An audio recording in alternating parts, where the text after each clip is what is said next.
perform fellatio on me and you get your deal. That was what I heard while I was on Empire about some of the people in the business. And Petey Pablo, you remember Petey Pablo? I know who that is. Petey Pablo, talented writer, singer.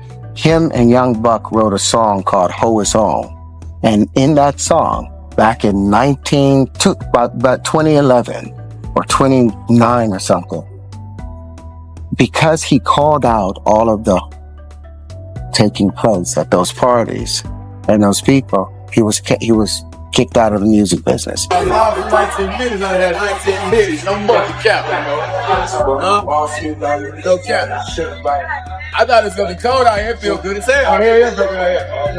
Nice and brown. It's a time where I was sipping lean, I was popping pills, I was doing Molly, shrooms, everything. And it was just an escape for me. I was just young, like everybody in the industry and people in the world. I started valuing the wrong things in this business because there was things dangling in front of me. If I get this, I'll be happy. If I do this, I'll be happy. Rappers, they're all so tough until you hear their real name. Yeah, well, until you see them at a Puffy party. Oh. Then they're not tough no more. I'm surprised that the rap game is still alive because the masculinity that the rappers are supposed to portray. I was already 20-something years old and I'm sleeping on somebody's couch. I'm staying in New York. I'm the only thing, because I've never been a slouch, so the only thing that I know that I can do for the people that I'm staying with is make sure that they house clean and make sure that they dishes washed and, make sure if they needed something from the store, I would run to the store for them. But I was that dude before I went to prison. I was that, my money was straight. I was the big dog before I went. And so here I am now washing people's dishes and, sweeping their house up. And it was hard for a dude that was on a certain level in life, as a street guy, to have to humble himself to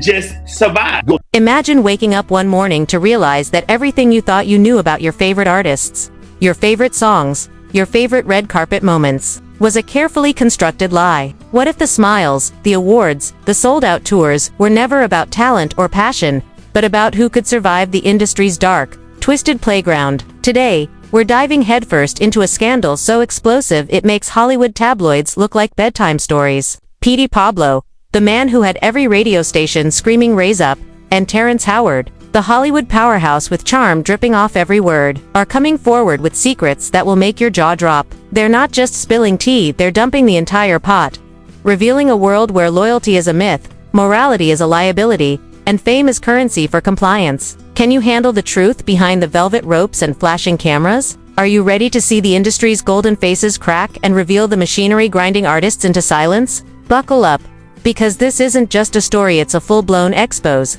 a journey into corruption, manipulation, and chaos that's been hiding in plain sight. You thought Petey Pablo disappeared. You thought Terrence Howard was just acting Hollywood games. Think again. The Terrence story, that was a whole story within itself. Anyway, because the reason that I got that role on Empire was, like Cherry said, I'm just that guy. I just so happened to run into Terrence Howard in the Four Seasons Hotel, and I was like, "Hey, what's up, man? That's Terrence, the Hustle and Flow. Oh man, what's up?" He's like, "Man, I listen to all your stuff." He was like, even when I was on Hustle and Flow, he was like, "I listen to your music." He said I was trying to act like Petey Pablo, and that's crazy to me. You did. So I said, "Hey man, we all going out. What's up? You want to come out?" And he was like, "Nah, man, I'm going through a little something right now, man. I lost my wallet, lost my credit cards and everything, so I'm just going up to my room, man." So I was like, "Damn, you lost." So I reached in my pocket and pulled out $200. He was like, "Here, take it." He was like, "Yeah." He was like, I was like, "No, man, you just don't be walking around with nothing in your pocket. Like, here." Oh, that's and I gave him the money and I walked off. So fast forward, 13 years later, I get a phone call. And this is a couple years ago. He was like, "Is this Petey?" I was like, "Yeah." He was like, "First of all, I need you to see." He's like, "This is Terrence Howard." I was like, "Damn, what's up, bro? I ain't heard from you, yeah. Last time," he was like, "Yeah, last time I seen you, yeah, something happened between us, and I need you to send me your address because I owe you some money. And I was like, nah, bro, you don't owe me no money. He was like, bro, send me your address or I'm going to hang the phone up and and you'll never hear from me again. So I'm like, okay. So I give him my phone, my address. 2 days later, I get a check for $15,000. Dang, what a great investment. Crazy, right? Crazy. So I called him back and I was like, bro, he was like, listen, you do not realize that at that time, I didn't lose my wallet. He was like, I just said that because I was so embarrassed that I was going through what I was going through in life. And he was like, effortlessly, you just reached in your pocket and handed me money and didn't really even know me. You knew me from watching me on TV. You know, we had never had a conversation or anything. And he was like, and people that I've known for years had denied me at that point in time in his life. And he was like, and he was really in a bad place. He was like, for me to reach in my pocket and effortlessly just do an act of kindness that way, he was like, it changed his thought about life. And I was like, man, that's really crazy. He was like, now we got that out of the way. Now I need you to help me on this empire system. The actual truth. Straight up, hey, you better get your mind right because this is what's going on. And that's what I've always been on. I'm like, hey, man, telling the truth is the coolest. You know what I mean? Lying and fronting and putting on and stunting. Like, you talking about Ferraris and Lamborghinis. A lot of people ain't never gonna even see these cars in real. The question is no longer what happened. The real question is, who's next to fall, and could it be your favorite star? Stay close, because what we're about to uncover will change how you see everything you thought you knew about music, fame, and the people pulling the strings behind the scenes. Alright, buckle up, because the first layer of this scandal is about to blow the roof off. Petey Pablo, the guy who had every club, every block, every car stereo screaming "Raise Up," isn't just a rapper who vanished overnight. He's the poster child for what happens when talent meets the wrong kind of truth. And then there's Terrence Howard, Hollywood's golden boy, whose smile hides a history most people couldn't even imagine. You see, both of them stumbled onto something that the industry desperately wants to keep buried: the unspoken rules of fame, the hidden contracts, and the pay-to-play secrets that dictate who rises and who gets obliterated. Sources whisper that Petey Pablo was told early on that if he didn't play the game in certain exclusive circles, the radio stops spinning, the tours dry up, and the social media hype disappears faster than free champagne at a billionaire's party. And Terrence, let's just say the roles that were practically handed to him evaporated the moment he refused to bend to the whims of executives who treat morality as a bargaining chip. From the outside, it looked like a meteoric rise. Award shows. Yeah, you can have a deal. Perform fellatio on me, and you get your deal. That was what I heard while I was on Empire about some of the people in the business. And Petey Pablo, you remember Petey Pablo? I know who that is. Petey Pablo, talented writer, singer. Him and Young Buck wrote a song called Ho Is On. And in that song, back in about 2011 or 29 or something, because he called out all of the taking place at those parties and those people, he was kicked out of the music business. No radio station would play his stuff. So you look for Petey Pablo, he's not around anymore. But that song, Ho It's On, they did not, and they went all in on it. Like, people look at Usher, they don't see that. They not seeing the victim. They not seeing that boy that got rushed to the hospital. They not seeing what the intentions was in his heart when he took Justin Bieber there. Oh. Let's be honest. He took Justin Bieber there. Diddy had been trying to get to Bieber for a minute. And his management was backing him off. But it wasn't until Usher took over management and had guardianship and gave temporary guardianship to the diddler for 48 hours. Think about that. He had already been to the hospital. That situation that Gene was talking about. And you still took Bieber there. But you got custody of him first. Diddy had already tried. They wouldn't let him. Actually, someone made reference to the fact that Diddy trying to get at Bieber the way he was trying to get at Bieber was looking a little predatory. And then Usher came in and discovered it and managed him and got custody of him and promised to look after him. And then he sent him to the diddler. Does that sound like a good guy? It's horrible. Does that sound like a good guy? Now that we know what Diddy's really like, what kind of asshole do you gotta be to take another boy, another talented boy, and put him in your place so it ain't gotta be you? Those platinum plaques, red carpet glamour. But behind the scenes, insiders claim there were meetings in dimly lit hotel suites where whispers carried more weight than contracts. Allegedly, executives held sway over careers not just through money, but through manipulation, intimidation, and the careful curation of public perception. Petey reportedly started noticing how quickly friends and collaborators vanished once he questioned the system. And Terrence. He apparently endured offers so ludicrously unethical that even seasoned veterans in the industry blinked twice in disbelief. An anonymous source who claims to have attended one such meeting said, "It wasn't about talent or work ethic, it was about control. They were testing who would comply and who would be erased." Petey's refusal to submit became a case study in how quickly the machine can crush a star. And Terrence's quiet defiance became a warning to anyone thinking of stepping off the scripted path. But let's not sugarcoat it. This isn't just a story of one or two artists. This is a systemic operation, a machine where stars are pawns, and compliance is the only currency that matters. Sources hint that lavish parties, secret bonuses, and exclusive events weren't just perks. They were tools to bind loyalty, to keep everyone in line, and to make sure that the next rising talent understood their place. Petey Pablo, with his street-smart honesty and refusal to be manipulated, became a target. Terrence Howard, with his towering presence and undeniable skill, became a threat. Together, their experiences reveal the chilling truth. The industry isn't glamorous. It's a battlefield where integrity comes at a cost. And the cost, sometimes it's your career, sometimes it's your reputation, and sometimes it's everything you thought you had secured. Petey Pablo's battle with the system only escalated from there. And Terrence Howard wasn't far behind, facing obstacles that would make most people crumble. Insiders claim that Petey began noticing patterns that went beyond simple politics. Patterns that suggested a meticulously orchestrated plan to maintain power and silence anyone who dared to speak. Parties with champagne towers and velvet ropes weren't just lavish shows of wealth.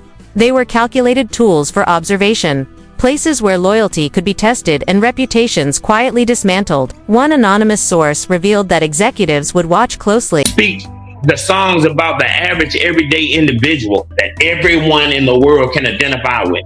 That's what makes an incredible artist. When you can say something that the bum that you call a bum on the corner can listen to and feel like you're talking about him. That's when because everybody has been down. Everybody ain't always been up.